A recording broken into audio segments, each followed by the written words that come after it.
Hi. Hello and welcome to Knock Knock Hi with the Glaucomfleckens. I am Dr. Glaucomflecken. I am Lady Glaucomflecken. And we are excited to have you with us today. We have a guest today that Kristin has. I've been waiting and waiting. She just can't wait. Kristin, love order and design and just everything in its place, and everything needs to make sense and be beautiful. Which is how I don't understand how you ended up with me. Yeah, because I'm kind of the opposite. I've refined my tastes over the years, so.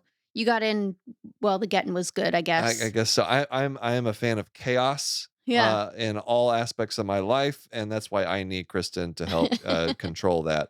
But before we get to our guest, let's talk about our trip. Yeah. We just got back last week from Australia. We did it. We did it with our kids, and it was a long flight. It was a from the West Coast. It was the longest flight we've taken with them, and it was the longest flight I think we've taken. Period.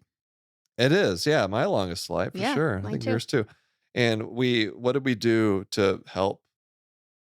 Well, what did we do for the kids? What? Okay, so first of all, we drugged our children, everyone. It was recommended by their pediatrician. A pediatrician recommended drugging of children. That's what we did. You're going to start something. You're opening a whole can of worms. It worked.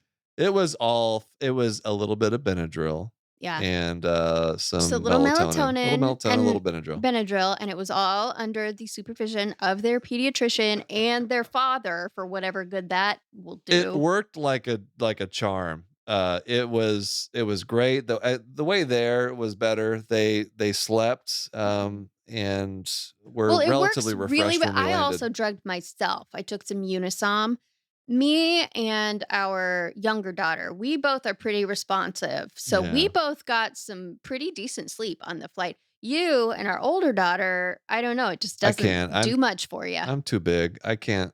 No, but even our 11-year-old, she got like a couple of hours and that was it. Then she just woke up. Anyway, we survived the travel, and then once we got there, without Wi-Fi. No less. That's the other thing. So we were on a Delta flight, and it was a brand new plane, and for some reason, it was not equipped with Wi-Fi.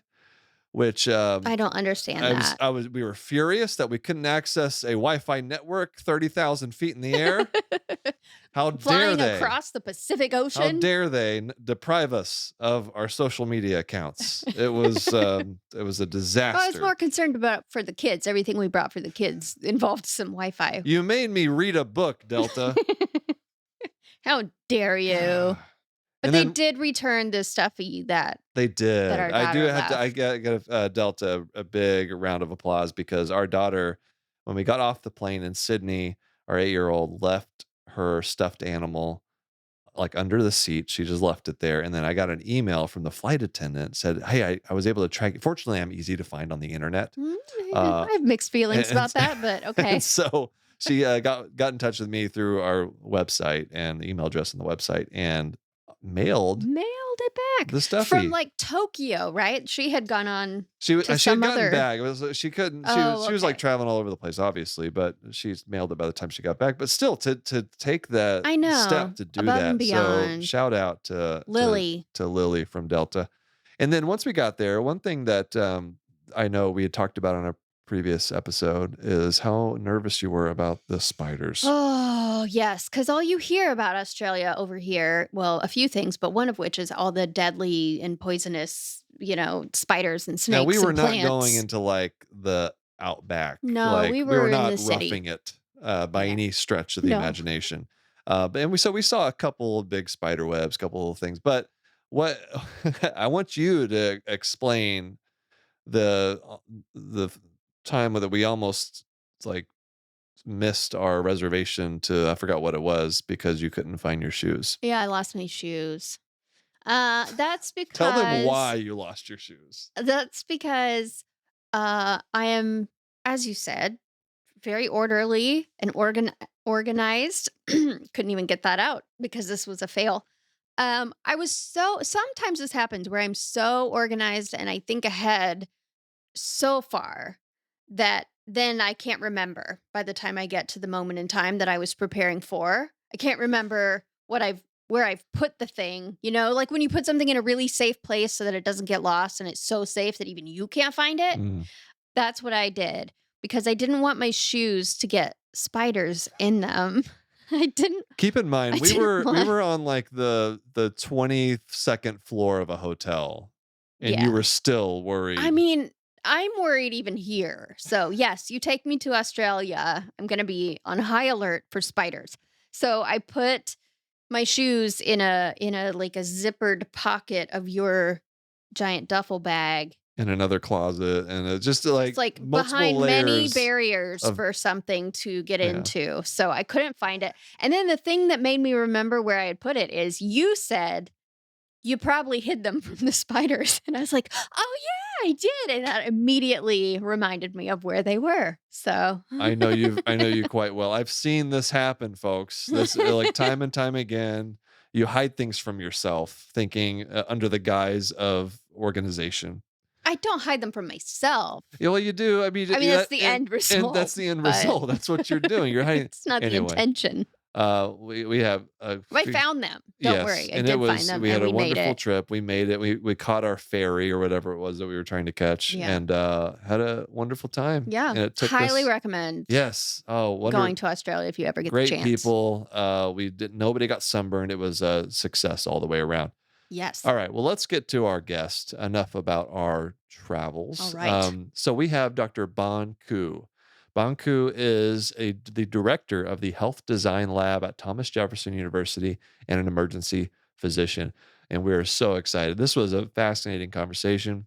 Yes, he talks all about healthcare design and why people in medicine should care about design and Yeah, how it can help. that's great. So let's get to it. Here is Dr. Bon Ku. All right, we are here with Dr. Bon Ku. Thank you so much for joining us. I know Kristin in particular. Hmm. She introduced me to you, Very and she is excited. very excited for us to talk with you this morning. I'm way more excited. This is going to be my claim to fame because you all are famous in the emergency medicine world. Oh, But for Like, much more ridiculous reasons than yeah, you. So, yeah. I mean, do you actually ride a bike? And I do. I'm a big mountain biker and okay. surfer. So all these memes that you have, I and he's fit drinking a them Diet all. Coke. Did you see that? Oh my God, I did Yeah. not see that. Oh, there you go. I love it when my stereotype fits perfectly with a specialty. 100% fit the mold. It's Busted. embarrassing. In fact, one time I was at a conference totally unrelated to emergency medicine, and I just ran into an emergency physician while I was there, who was on his way to go kite surfing, and it was just classic emergency medicine doctor. What are the things that you do that are would be considered dangerous to anybody, any Oh, normal individual? well, sometimes after I work a night shift, I've been up all night. I get into my car that already has my surfboard in it, and I drive an hour to the beach to go surfing. And then sometimes I'm so tired, I just pull off on the side of the road at a random rest stop and sleep in Oh my my car God. for like 20 minutes. And Oh then, my like, I surf all goodness. day. So, You're yeah, so You'd you're that's, work. rather surf than sleep after a yes, shift. Well, it's not exactly. just that. It's that you're like up all night working very hard, and then decide to go out into the ocean. Yeah. Well, I get in a car and drive Yeah, I it. mean, there's several things there that I would not recommend it. But I gotta get my surf in how on a often are you weekly doing basis. night shifts? I do a couple of night shifts a week. Okay. And So I this is like not working. infrequent. Yeah. No, no, it's very, very frequently. But I have a system set up. I've been doing it since residency. I Okay. used to like surf um, in New York City, of all places, in Really? Queens. Yeah. So I used to, and back then it was like 12-hour night shifts. I only work 8 hours now. So that's not a Are you big deal. just So I would work. surfing in the Hudson River Yeah, or or what? yeah, what Where are you No, in surfing in Far New York Rockaway, City? Queens is actually a big surfing community in New York City, really? out of Oh, all places. You can huh. actually take a subway to surf. Oh, interesting. Yeah. You got Well, to get your board on the little subway train and I had a car, so they made it a oh, little bit okay. more convenient. And so I got to ask, how does someone, I'm always fascinated by origin stories and how people get into the things that they're involved in. And so for you, obviously, as an emergency physician, you started uh, seeing that this health design. We're going to be talking a lot about this. And so I'd number one want to know, like, how on earth did you get into this type of work? But also, like, what is it exactly? Help our listeners Yeah. understand this. Well, one is I've always wanted to apply creativity in medicine, but was really frustrated because there was no avenue to be able to do that. And I feel like creativity is a skill that can be taught, and creativity is important even in a quote non-creative field like medicine because I think creativity helps us to solve complex problems. And I Mhm. had this opportunity in the medical school where I'm at in Philadelphia to teach design to medical students, a human centered design or design thinking. And that was a way for us to tap into our creativity as medical students, as physicians, and to put on a mindset of thinking like a designer to be able to apply the principles and methods of design to healthcare. So it's not just about when people think about design, they think, well, you're just kind of making the aesthetics of a product or an object better. But it's a lot more than that. It's really Mhm. applying empathy, applying skills of prototyping, of really being able to tap into our innate creativity as humans, and but in the So, healthcare space. sorry. So two questions. One, why do that? Why is that important?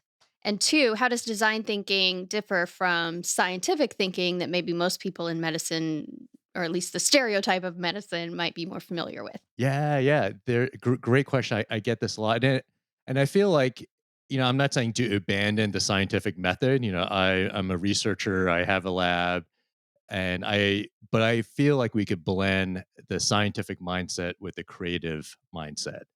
And you know, many of the problems in healthcare aren't black and white solutions, right? There's a lot of ambiguity in the healthcare space. There's multiple drugs or treatments we could give for a specific disease. And a lot of times there's not a clear cut answer to that. Sometimes there is, right? If you have a tumor that needs to be excised, yeah, that needs to go away. But so many of the problems are ambiguous. And I think design can help us get to a better solution by helping us embrace that ambiguity. Hmm.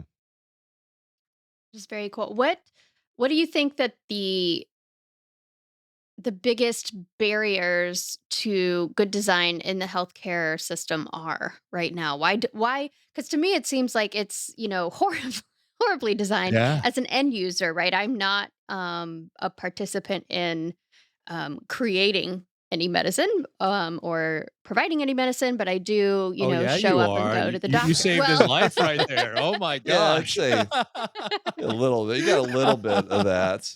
well, not in any licensed Yeah. capacity. Let's put it that way. But I've seen some pretty bad examples. Like, when I did CPR on him and I came to the hospital, it was at like the height of the COVID pandemic, and so I wasn't allowed Mm, in except as an end of life case. So ultimately, I mhm. did get to come in, but I didn't get to see him. I didn't get to be with him. And where they put me was this little exam, like not exam room, a waiting area for patients after they would gown up, they would be waiting for Mm. scans, and it was in radiology. And when I go around speaking, I always like to ask doctors if they know why that's a problem, and they never think of why that's a problem. So I'm curious if you might know from a Yeah, design perspective. I think design excels at making experiences beautiful. And most of our experience in healthcare aren't beautiful. There are these crummy experiences of, yeah, I've had the worst day of my life, and then Mhm. they put you into the worst place in the hospital. It looks like you're at the DMV getting your driver's license. It's just a terrible experience, and we don't think about the end user. We don't think about how we might design a better experience for patients, family members, caregivers, Yeah. like And we there's do a in functional other component industries. too of Well, the yeah. design. What do you mean a functional component? Well, in radiology, the walls are lined with lead. Yeah. Yeah. So I'm in there all alone, isolated, and then they just cut off my cell phone signal. Oh, So they cut me off from the outside world, all for just, bad design, bad forethought, whatever. yeah. Um, so yeah, so I'm curious, The that's pandemic, we're really definitely, kind of flying by the seat of our pants. yeah, I like to think it was that. Who knows?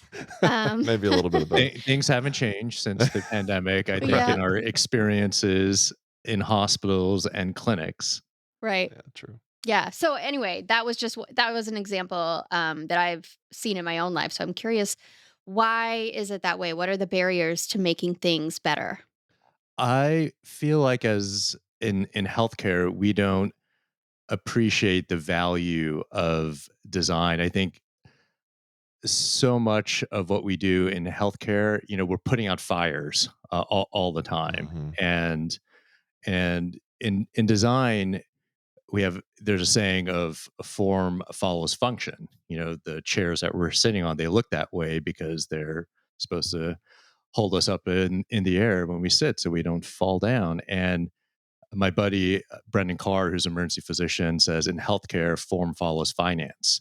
Yeah. And the Oh, incentives are yeah. so perverse in healthcare. And because of the way that our system has been intentionally designed leads to poor experiences. So you can think about, the financing of healthcare, the way we pay for healthcare, um, really impact these policies impact our experience as patients, providers, and clinicians.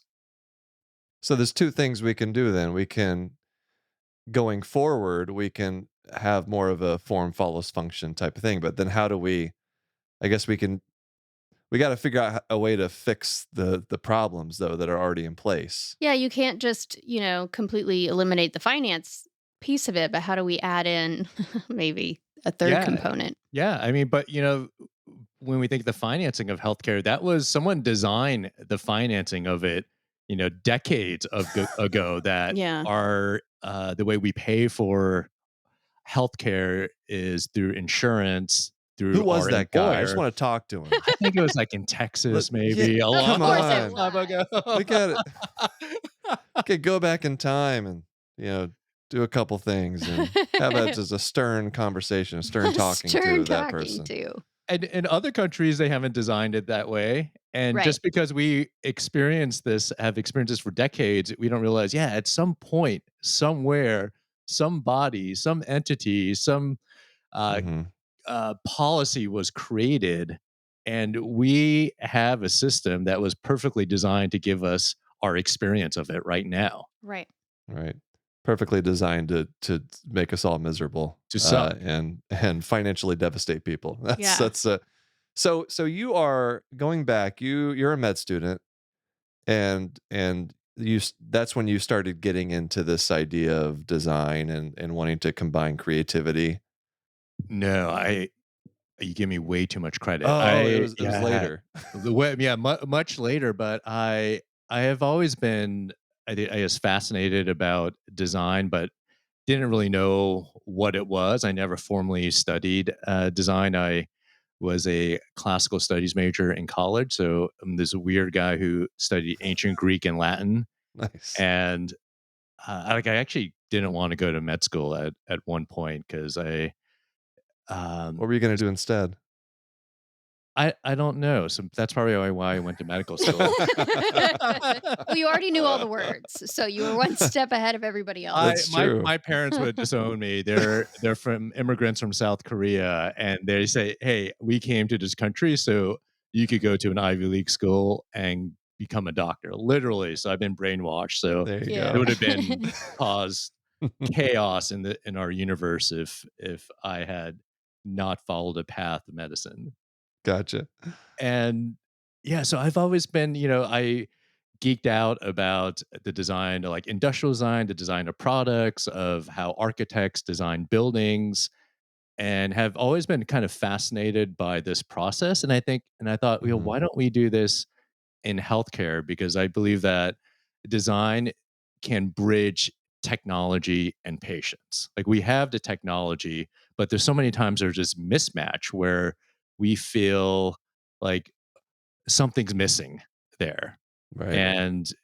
And I think the bar is so low for us in healthcare, both from the clinician side and the patient side, for us to make these experiences that we have beautiful, to bring humanity into our experiences. And what you have said about the pandemic of separating patients from their loved ones should never ever happen again.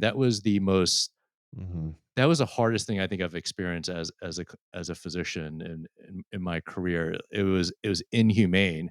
And Yeah. if my loved one, if my wife or my mom ended up in the hospital and was dying, I mean, you would have to get the security and police from me not going into that room. Like I would literally barge in. I was like, I don't care if I get COVID. I don't care if you arrest me. You are not going to separate me from my loved one. Yeah. Yeah, it was rough, and there are a lot of people out there in that situation that are I've heard now a lot of dealing with the stories aftermath of being similar. separated in these horrible Oh, so circumstances. so many stories, and I've had experiences of telling family members that their loved one was dying on the phone.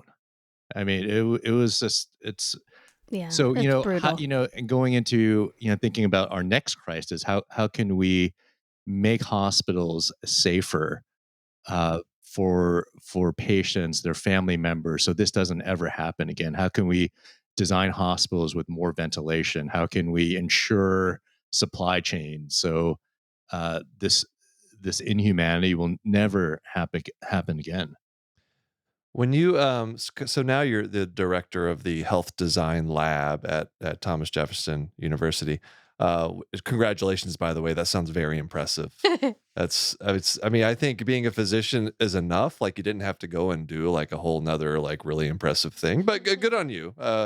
What were there? Can you give us like a concrete example of like something you tackled as from a design standpoint that you Yeah. saw?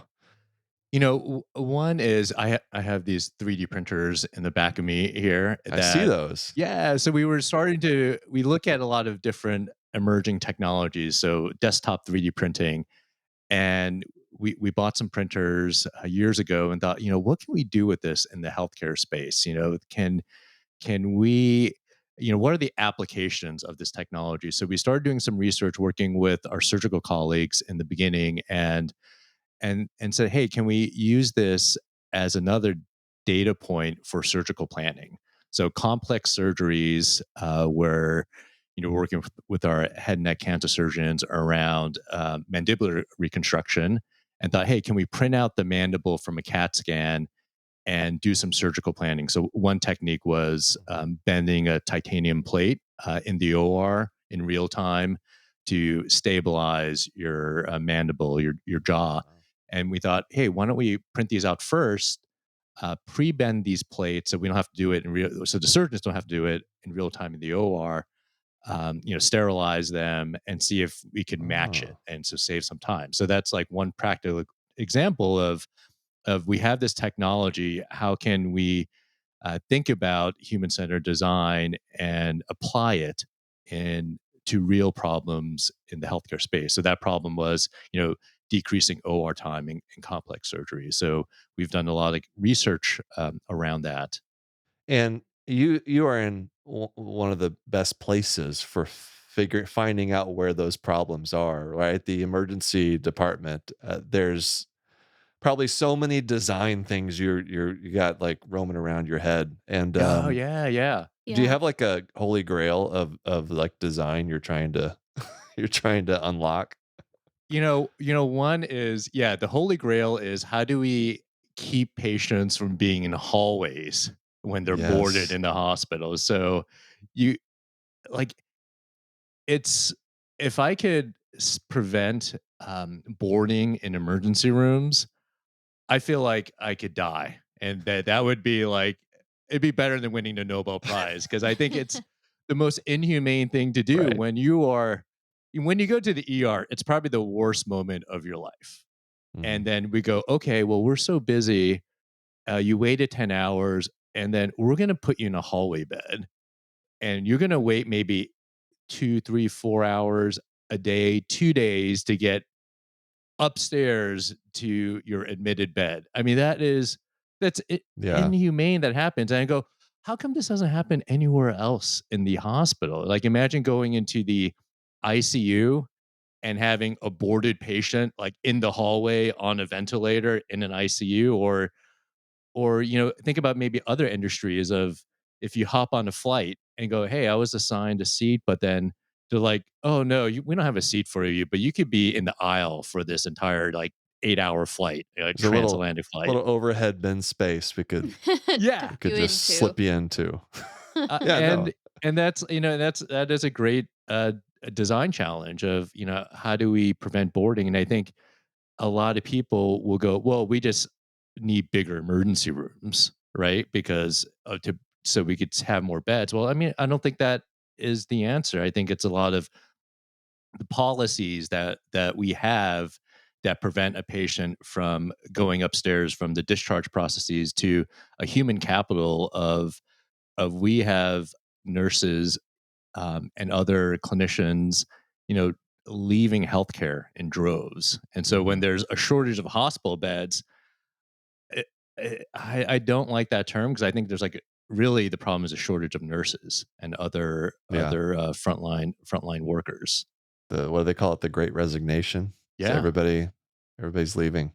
Oh, 100%. And how can we redesign the experience of a nurse or a clinician working in a system to be a great experience? I mean, I love the humanity that I see in so many of my coworkers. We really, at the end of the day, want to take care of patients, but then when we treat healthcare workers, w- put them in the most stressful situations, like don't give them the resources that they need, it's going to lead to burnout. And it's really frustrating because I visit a lot of like tech companies, and I go, this space is beautiful. There's like light here. There's places to decompress. There's like free food and kombucha on tap. And I see my residents like stealing turkey sandwiches from the patient trays because there's no food. I'm like, we need to give some compassion to our healthcare workers who are in the most stressful situations.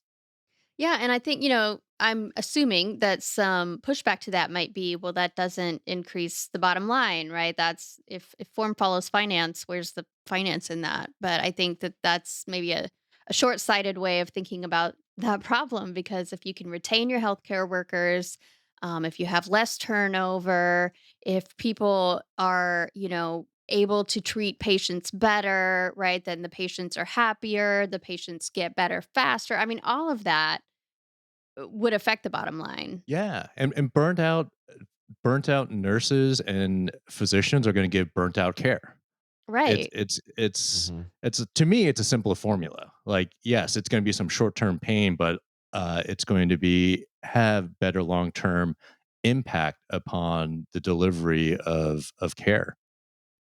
Can you 3D print a solution to this? Is this how how close are you? Well, it is a complex problem that needs a different Yeah, mindset. yeah. Like how can we give it a different lens? A great part of design is questioning a problem from multiple different angles. And I think in healthcare, we assume that we know the answers all the time, but how do we pause, take a step back, and how do we think about a better future state? I think designers are so optimistic because they have to be. They have to think of how something like a product or service or space is going to look like in the future, and to create a path to get there. And I don't think we do that in healthcare. We don't think about, hey, how are we going to create a better system in 10 years from now and 15 years from now? Because we're so busy literally putting out fires every day in our jobs. Mhm. Right. Yeah. What do you say to people who, the idealism sounds great, the optimism sounds great, but there's the practicality of and the realism of the situation. So how do we balance those things? Uh, Other countries are doing it. That I was just reading these stats of that we here in the US, out of all the high income nations, like we have the worst health outcomes. We experience the worst health outcomes. The we have the I think the lowest life expectancy at birth, the highest maternal and infant mortality rates, um, the highest death rates for like treatable conditions, Mm. and we're the richest country in the world. So other nations have figured this out, and this is nations like New Zealand and a lot of Mhm. European nations and South Korea, from where my parents are from, and they figured it out. And so it's not a technology or a financing issue. Like we have the finances, we have the technology, and I really believe it's that we design these policies incorrectly. We Mhm. have not put the human at the center. Well, let's take a quick break, and we're going to come back with Dr. Bon Ku. Hey, Kristen, I have a PSA for you and all of our listeners from our friends from Tarsus. Let's hear it. You know how sometimes you can get red, itchy, irritated eyelids? Okay. Well, do you know what that might be? What? Eyelid mites. No. Yeah, it's true. No. It's a disease. It's called Demodex blepharitis. That's disgusting. It's pretty common. That's horrifying. So if you have itchy, red, irritated eyelids, go talk to your eye doctor. They can take a look at you. Tell you if you're not alone. That's right. But don't freak out. Just get checked out. All right. To find out more, go to eyelidcheck.com. Again, that's eyelidcheck.com to get more information about Demodex blepharitis.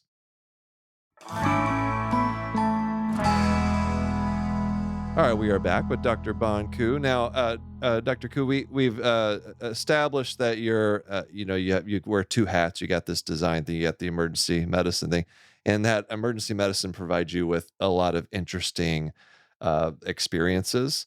And I know that you yourself have had an experience as a patient, and it kind of really exemplifies how sometimes bad doctors are as patients. Would you care to share with us this? Okay, this is embarrassing. It happened a while ago. As we said before, I'm addicted to surfing, and one time I was surfing, and I don't know what happened. I think the board hit me in the head pretty violently, and I was in the lineup and in the ocean, and I'm thinking, how long have I been out here in the ocean? And I was like thinking, what happened this morning? Like, how did I even get here? And I paddle Oh up to my another God. surfer near me, and I said, yo, dude, how long have I been here? And he says, I think you should probably get out of the water. So I get out of the water. I call my buddy, who's another emergency room doctor and who I surf with. And I said, hey, Ed, did did I did we surf together, or did I call you this morning? He's like, yeah, dude, like you called me. It was like we had a whole conversation this morning. I was asking you about the waves, and he said, don't drive home. You should like just check into a local emergency room down there. And I'm like, Wow. dude, I'm like, I am driving home. I'm not gonna go to the Oh my local goodness. local hospital. Ugh. Like otherwise I felt fine. I had retrograde amnesia. I Yeah, yeah. couldn't remember what I'm happened starting earlier to that think your day. driver's license should be revoked. So I go home and I feel fine, and then I have to work an overnight shift later that day, and my wife goes, "You are not working. You need to go and seek medical treatment. You might have like a bleed." I'm like, "I don't have a bleed. I don't have a headache." And so It's I said, fine. That's It's what so I I said, fine. always hear. "Fine, So yeah." that's my favorite I'm line. just like a Oh, terrible patient. I don't have a doctor, and she drives me to the hospital before my shift, and my colleague takes care of me, and she ends up getting a CAT scan of my head and my neck to look for like a dissection or maybe one of my arteries that caused me Yeah. to like have some amnesia from the head trauma. And then I get this freaking report that says there might be a bleed there in my neck or something like that, or maybe abnormal Oh man. anatomy. So I call one of my trauma surgeons and I go, yo, can you just like take a look at this scan? Cause I got to work tonight. And, Oh my God. and he's like, I just think it's like, I don't think it's a bleed. Doesn't look like a bleed. It's Just probably fine. one of your vessels. Yeah. You have some abnormal anatomy there. Vascular anomaly or And something. he just said, and he said, why don't you just put on a cervical collar and just, come and just, we'll see you in the morning. I was like, fine. So I put on a cervical collar and worked my entire shift with that. I couldn't I had to Oh my turn like goodness. this. My patients were like, are you okay? Yeah, that would doctor?" be a little nerve-wracking to see your And doctor ended show up up like that. I was fine. I saw a neurosurgery resident later because after you my have shift. to work at all Oh, costs. yeah, I do really. because There's no Oh way. my gosh. what am I going You to call people. out? Like, because if I call out Yes. to a shift, then I have to call a colleague to work. And I was like, I'm not going to do that. Of Oh my something goodness. silly of some head trauma and Just some some silly head retrograde trauma. amnesia. Just can't remember anything, No and I'm big gonna deal. go treat patients and have their lives did in my fine. It hands. was But I retrograde don't want to amnesia. ask someone else It was to come in. retrograde amnesia. I He was Oh my asymptomatic. I goodness. didn't have a headache, Yeah. no nausea, vomiting. He was And fine. You people are infuriating. She always I gets have mad had at to me. put up with this for I don't know, too it's long now. terrible.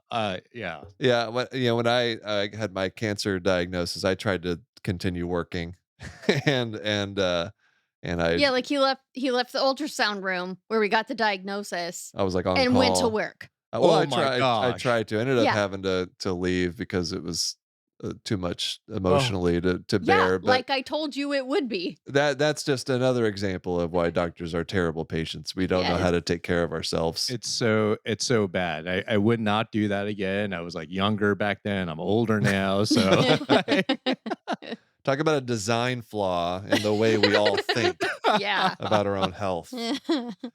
All right, let me. So I prepared something here.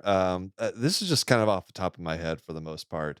I came up with some healthcare design fails, like in my own mind, like these Yeah. are failures of healthcare, and I thought we could just like talk about them, Yeah. and maybe we could Maybe come you up know with how to some. fix them. I'm excited about this. This is one of my Yeah. favorite topics, healthcare design fails. Well, yeah, absolutely. And if you have there's so many to choose from. and, and if this triggers some healthcare design fails that you know of, please feel free to chime in here. All right, the first one is probably something that you've actually encountered in your job. I know I have. Eye drop bottles and super glue bottles look almost identical. Uh-oh. Can you imagine how this could be a problem? Yeah. What do you think, Kristen? What do you think happens? People put super glue in their People eyes. put super glue. Have you ever seen a super glued eyelid shut? Have you? Is this real? Yeah. Yes. Oh my What? goodness. I have not Yes. seen that yet. Oh, but yeah. It probably I hear about it probably once or twice a year. And so again, we're in a big metro area, so we're gonna get, more of everything. But yes, people think they mistake the super glue for their eye drops. Because like Gorilla Glue, it can Yeah. some of them come in little bottles that have like a twist cap. And obviously it's like sometimes people that use eye drops, they can't see as well. And so, for some reason they have the eye drops and the super glue like on the table, like together or in a drawer together. And then sure enough, they super glue their eyelid shut. Yeah, So you just can't open your eyes? What happens? Yeah. Do you rip your cornea off? Well, actually, I guess your I eyeballs just could come tell you how out? to treat this. Actually, people think that it's the eyelid that gets glued to the eyeball, but actually what happens is the eyelashes get glued to the skin of the lower eyelid. So actually what you can do is just cut the eyelashes off, and then the patient should be able to open their eye.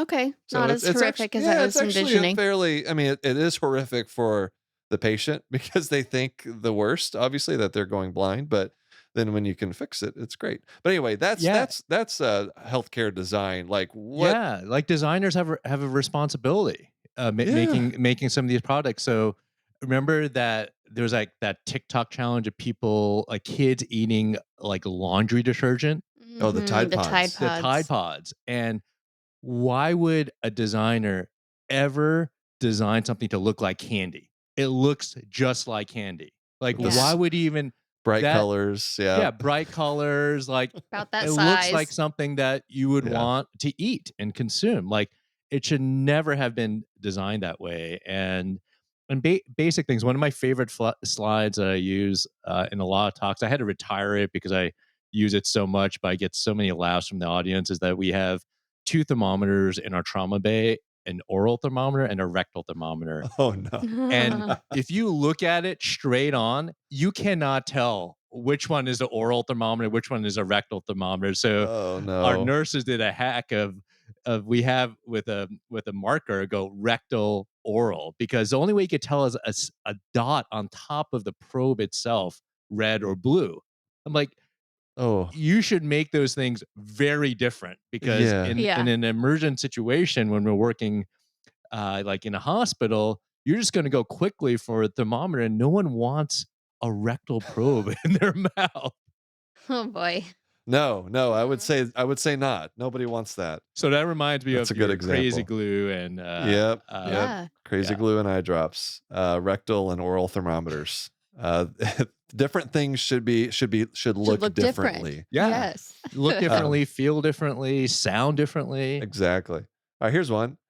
Can we design a better way for patients to sleep in the hospital? Oh, I think about this so much. Yeah. So we did some exploratory research on this with sound, Mm, that there are way too many alarms in a hospital, needless alarms. So you could, like, how can you design an ecosystem of alarms where the devices speak to each other? Because currently, medical manufacturers of these devices, they can put any freaking alarm they want on a device, but there's no system that orchestrates all of these sounds. mm. And then also, why do we need a 2 a.m. blood draw on a patient, or Right. 2 a.m. vital signs? Like, can we eliminate that and prioritize sleep for patients? So I think there are so many ways where we can minimize sleep disruptions, or redesign the way that we take care of patients overnight, Hmm. redesign the alarms that we have for in the hospital. Or even the rooms We themselves. the Yeah. rooms, Like, yeah. like why? I don't know if we still have. I'm sure we still have lots of hospitals that have like 2 patients to a room, but that should probably not be a thing. Yeah, I don't but know. it still happens. Yeah. Yeah. And even little things like just make it a little more comfortable and nice looking in there, right? So you can relax and sleep. It's Or have such a windows that you can crack open and get a yeah, some little fresh air, air or Yeah. little something. fresh I air. don't I don't I know. mean, know. I wish I had that during the pandemic, right? Because not Yeah. all of our rooms were negative pressure rooms, and you know, because of the way hospitals are designed, they're hermetically sealed. And Right. I wish I had an open window and I could put a fan in there that I could buy at Target, because Hmm. I would feel protected, right? So, you Yeah. know, I have a buddy who's an architect, Michael Murphy, and he talks about, you know, how can we design hospitals themselves to have PPE? We think of, Mm. what would that look Oh like? yeah. The PPE of buildings, of ventilating them, but instead we just think of the humans in those buildings. Say, hey, we could put PPE on them. Mm, Right. that's a good point. All right. How about can we design away fax machines? Is it you mentioned fax machines earlier? It's can we is there a do you perceive a world in the future where we do not rely on fax machines? Yeah, I feel like the rest of the world, the rest of Oh, the the rest of the industries world's have there. figured this out. So what's the problem? Yeah, I I don't know. I mean, it is. You're the It director of the health design lab. If you can't figure this No one out, can. nobody can figure this out. Okay, one, this proves my point that we don't have a technology problem, right? We have a design Right. problem, right? Yeah. We have the technology to send secure patient information over many other mediums besides a fax machine, but we still use fax machines routinely. So the system has been designed to keep these archaic Hmm. 1980s technology. And I think it's funny because our medical students nowadays, the first time they've seen a fax machine is their 3rd year clerkships in the hospital. So like they literally don't know how to use the technology because this is the first time they've encountered. They're like, "What is this?" Yeah. I'm like, Oh I am man. old. Like these kids do not know what a fax machine is. So, Yeah. um, uh, I don't you think know, it's ever going to happen. I don't How know. yeah, are fax machines any more secure than encrypted data? I mean, the paper just sits there on the other end. You have no I, idea who's going to see that. I don't know. I mean, that was the argument for fax machines for a long time, was that it was like HIPAA compliant, like so you How though? can. Like, there's the paper just sits there. Anyone That's can go by true. and It read it. does. It does just sit at the fax machine. So I think there's it's limits to still that super argument. cheap to Yeah, have, and that's it's a true. real cheap, secure way of sending information. But it infuriates me.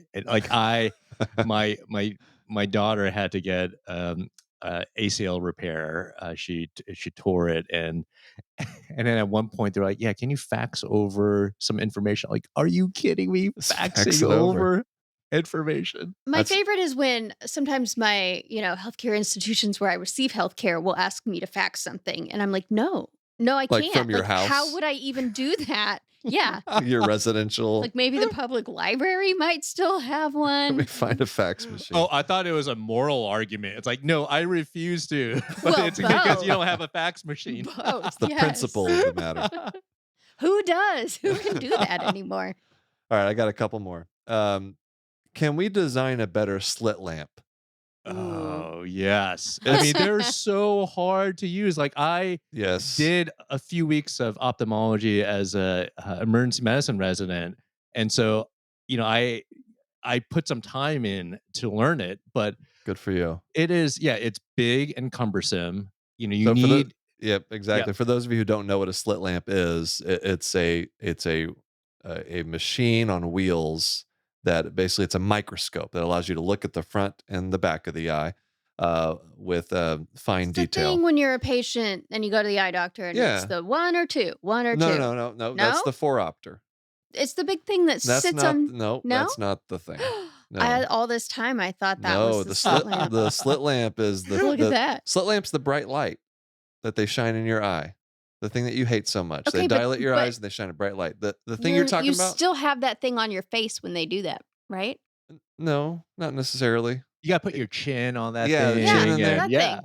That Okay. thing. Well, I think you're maybe thinking about maybe you're combining. Maybe we should combine the two into one device. I Yeah, don't well, know. I think we might be onto something here But because from the anyway, patient the slit perspective, lamp that seems like the same thing. it looks like a medieval torture device. It really It does. feels like Yeah. one too. It yes, It does. I'm sure it does. And it doesn't, You a wouldn't know lot because you've of never had an eye exam. a lot of body. It's true. Okay, you're calling me Really? out here. Yes. Well, hold up. It is true. I don't wear glasses. I never have. And I had You should one still get an exam. kind of That's what you tell exam. me. You're right. Doctors are the worst patients. Doctor, We're the worst. keep coming back to that. Anyway, we need a different type of slit lamp, and one that, like, also depending on your body type, it doesn't fit a lot of people, and so it's just all around needs And a I think second look. we need to design a slit lamp for non-ophthalmologists because I don't need all those bells and whistles. I just need to Yeah. look for like a Exactly. corneal abrasion, right? And I don't like, and I'm like, there's so many dials to get it perfectly. I was like, I don't need to do that. And Slit lamp for dummies. yeah, Business idea like of the day. me, like I Well, need a slit lamp designed for me. I'll tell you, this is people listening have probably heard this already, but this is what I always tell emergency physicians. It's like, if it's been a while since since you've sat down at the slit lamp and you're trying to remember what everything works, just to the patient you say, "Who messed with this thing?"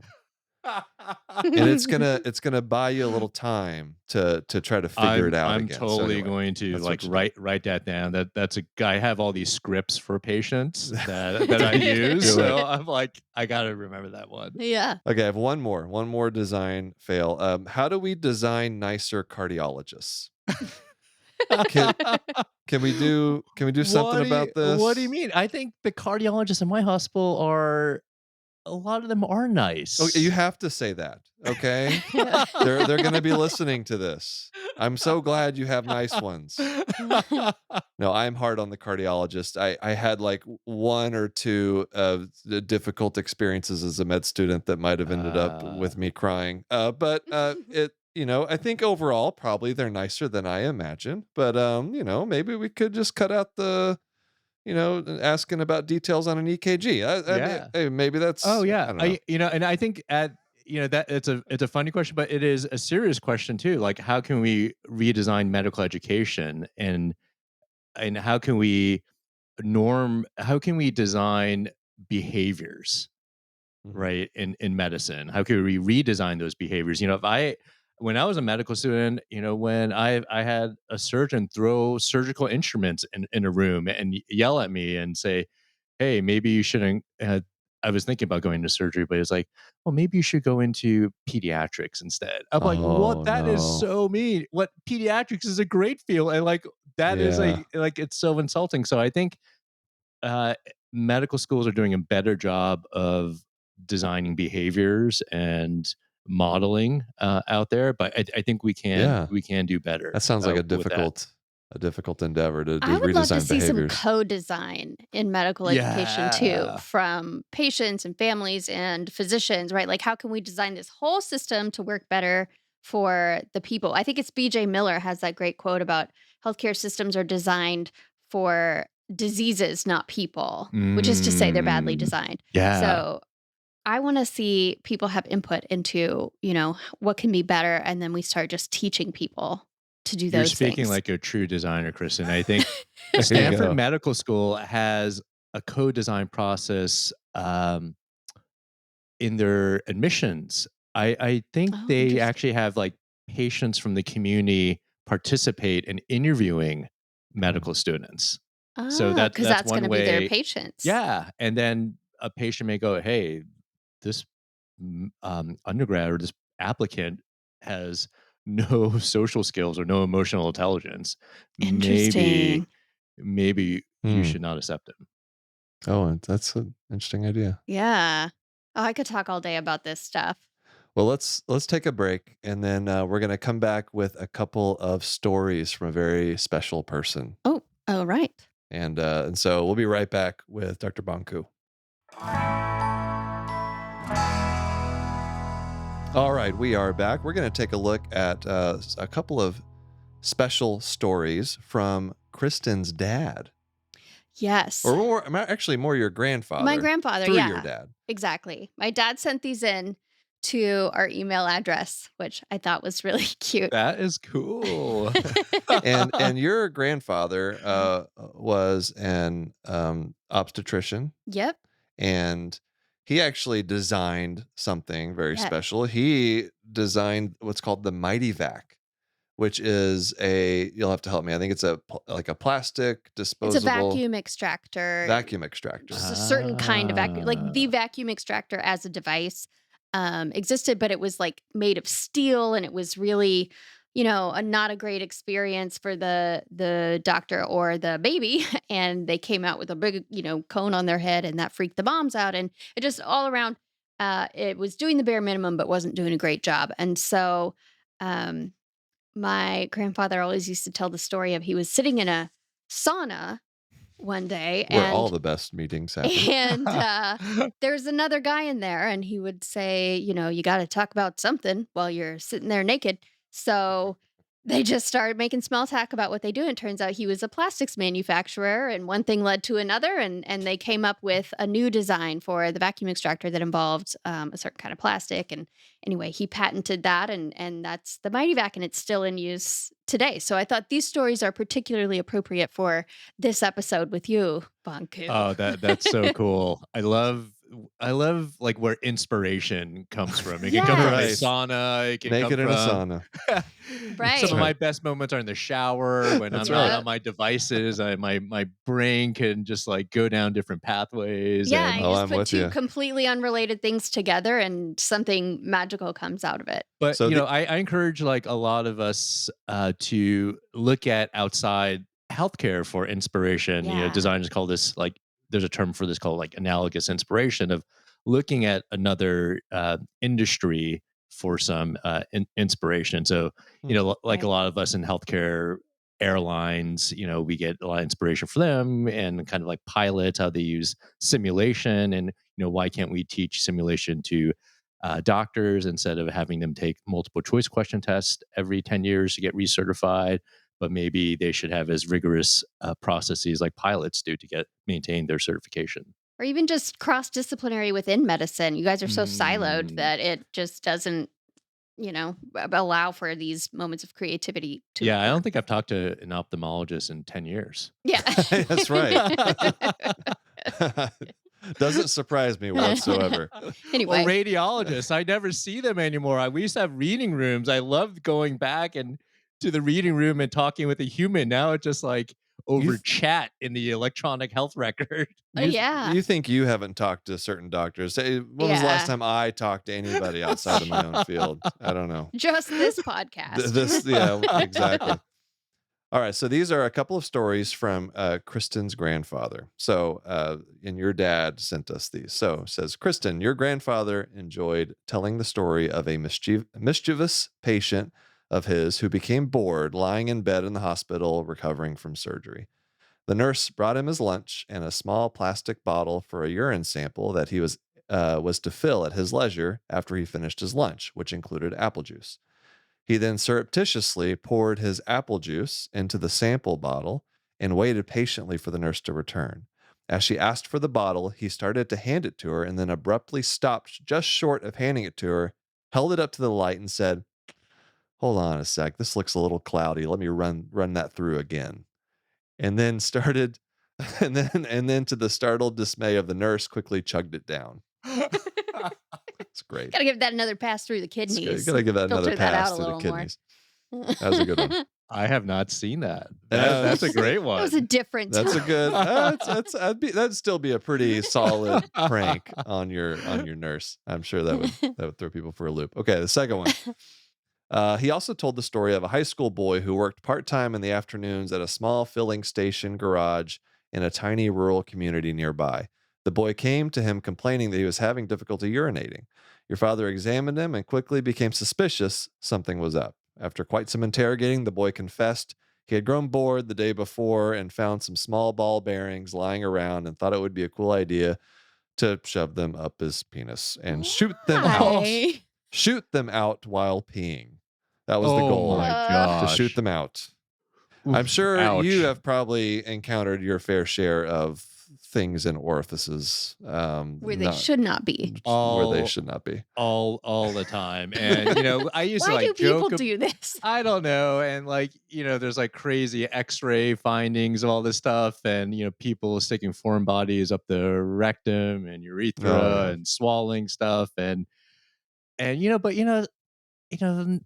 as I grow older, I started asking patients like, why did you do this? And Yeah. I had What was the one thought patient keep on process swallowing here? objects, and he's like, you know what? I'm just like depressed, doctor, and this is my way of dealing with the stress Oh and depression. I'm like, Hmm. yeah, I mean, yeah, it's like it's sad, because this yeah. guy has to go to the operating room, and like, it's I'm sure you probably yeah. get a lot of different reasons. A lot of interesting conversations come Yeah, I from mean, those types of we have the encounters. best stories to tell at cocktail parties. I Oh mean, yeah. it's kind of I'm one reason why I sure. went into this I've heard a specialty. lot of them. Yeah. All right, you can send us your stories, knock knock hi at human-content.com.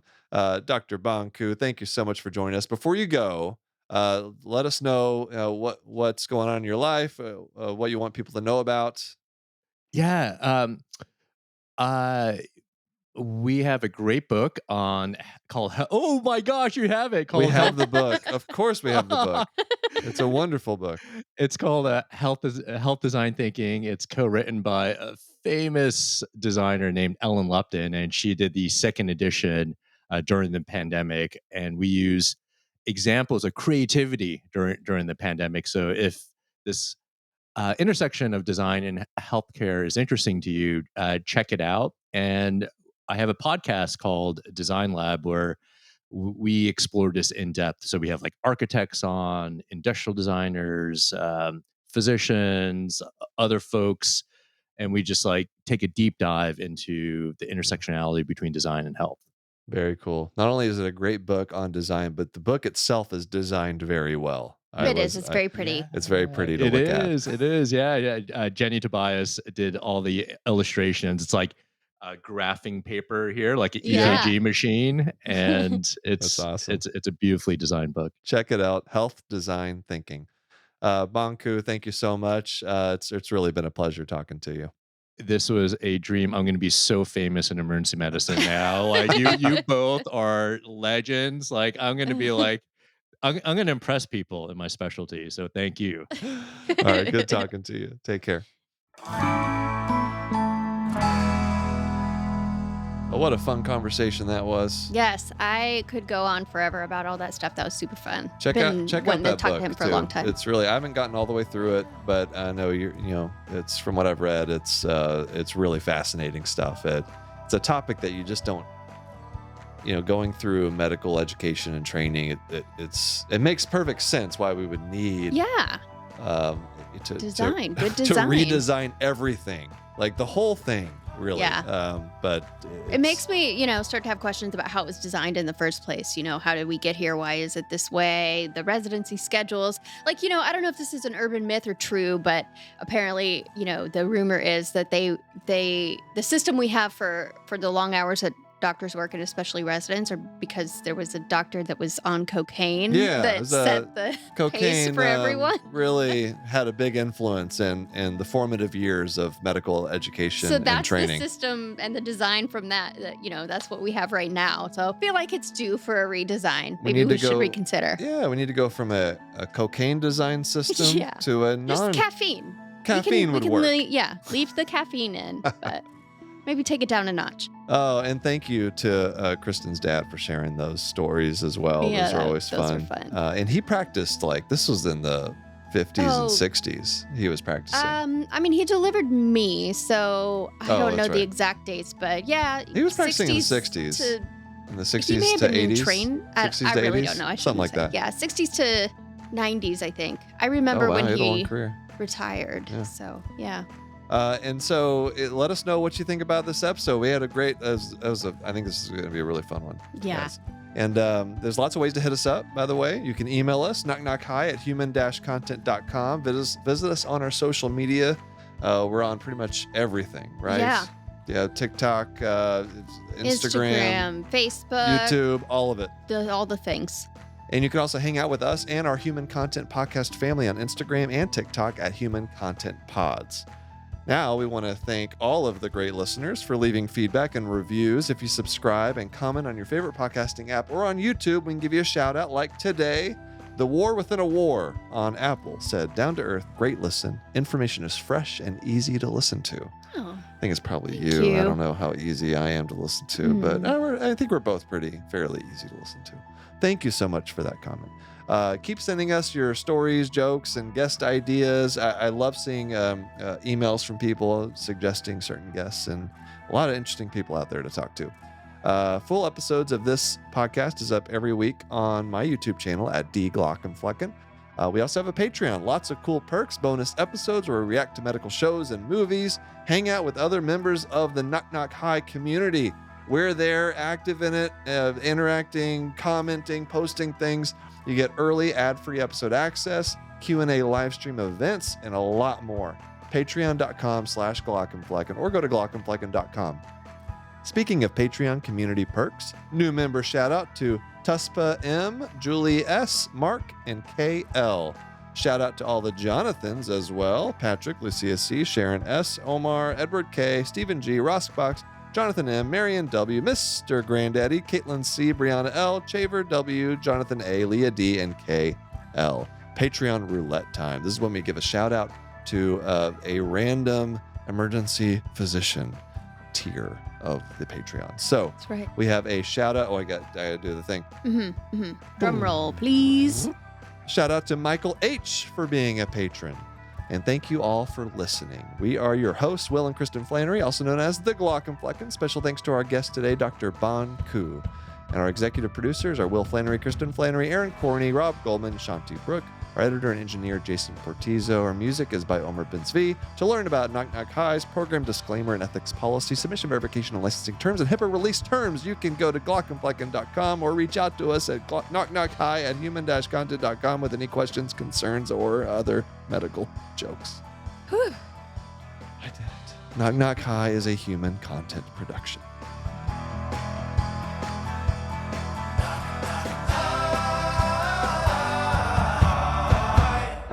Goodbye.